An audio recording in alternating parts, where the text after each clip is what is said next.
Welcome to Penrose Learning, where we make understanding easy. You're starting now? Plug the iPhone into power for at least 5 minutes so the device won't die during recovery. Once charging, make a quick backup to iCloud or Finder if the screen occasionally responds, because restoring later may erase data.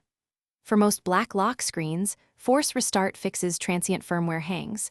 Press volume up, then volume down, then hold the side button until you see the Apple logo. This resets the display drivers without erasing content.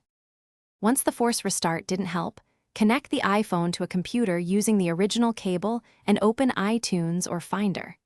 You need to put the device into recovery mode. Follow the exact button sequence for your model so the recovery screen appears.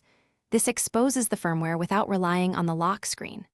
Next, choose Update to reinstall iOS while preserving data.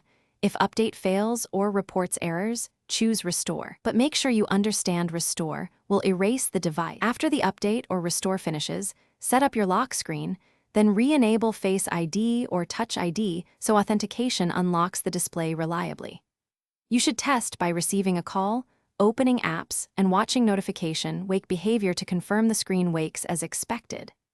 If the black lock screen persists after software recovery, the problem may be hardware. Use Apple Diagnostics or visit an Apple store or authorized repair. That's the most reliable next step if software methods fail. Thanks for watching. If this was helpful, leave a like and consider subscribing. See you next time.